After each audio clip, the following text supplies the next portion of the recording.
Education with Shantanu চ্যানেলে তোমাদের সকলকে স্বাগত জানাই। আজকে আমার আলোচ্য বিষয় প্রথম পর্যায়ক্রমিক মূল্যায়ন 2026-এর তৃতীয় শ্রেণীর আমাদের পরিবেশ, যেখানে তোমাদের পরীক্ষা হতে চলেছে 20 নম্বরে এবং সময় থাকছে কিন্তু 40 মিনিট। তো দেখে নাও প্রশ্নপত্রে তোমাদের কি আছে। 1 নম্বরে বলেছে নিচে খোপে লাফাতে পারে ও উঠতে পারে এমন প্রাণীর নাম লেখো।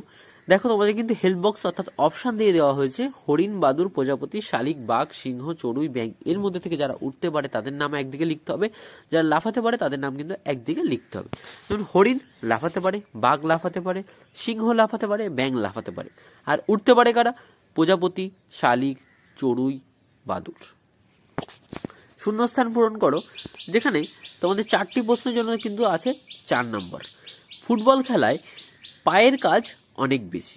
ড্যাশ খেলে মানুষের হজম হবে না, ঘাস খেলে মানুষের হজম হবে না। পেঁয়াজ হলো গাছের ড্যাশ, উত্তর হবে কাণ্ড। ড্যাশ খোস পাঁচড়া হতে দেয় না, উত্তর হবে নিম পাতা। 3 দাগে বলেছে একটি বাক্যে উত্তর লেখো। যেখানে 4টি প্রশ্ন থাকছে 4 নম্বর, কথা বলার সময় শরীরের কোন অঙ্গ কাজ করে? উত্তর হবে কথা বলার সময় শরীরের জিভ কাজ করে।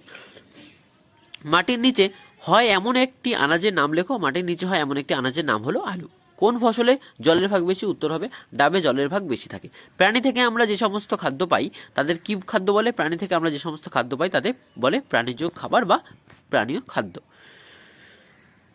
আমাদের ইন্দ্রিয়গুলো কি কাজ করে তা নিচের ছকে লেখো। দেখো এখানে কিন্তু 4টি প্রশ্ন থাকছে তোমাদের 8 নম্বর। তো আমাদের ইন্দ্রিয় হচ্ছে চোখ, কান, নাক, জিভ এবং হচ্ছে ত্বক। ঠিক আছে, তো আমাদের 4টে লিখতে হবে, যে কোনো 4টি বলেছে, যেহেতু 5টা আমাদের চাইনি তাই আমরা 5টা লিখবো না, আমরা 4টেই লিখবো।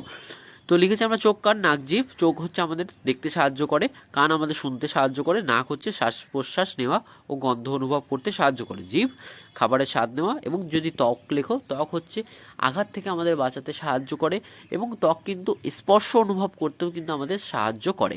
যদি তুমি চোখ বন্ধ করে থাকো এবং যদি কেউ তোমাকে হাতে যদি মনে করো কেউ তোমার চিমটি কাটলো, তাহলে কিন্তু তুমি বুঝতে পারছো যে কেউ তোমাকে হাতে চিমটি কেটেছে, বা হাতে মনে করো একটা পিঁপড়ে কামড়ে যদি দেয়, তাহলে তোমরা কিন্তু বুঝতে পারছো যে হাতে একটা পিঁপড়ে কামড়ে দিয়েছে, কারণ আমরা ত্বকের সাহায্যে স্পর্শ অনুভব করতে পারি।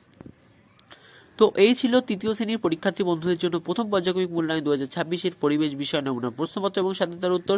প্রশ্নপত্রটি তোমাদের কেমন লাগলো তা কিন্তু অবশ্যই জানাবে। চ্যানেল নতুন হয়ে থাকলে কিন্তু চ্যানেলটিকে অবশ্যই সাবস্ক্রাইব করে দেবে।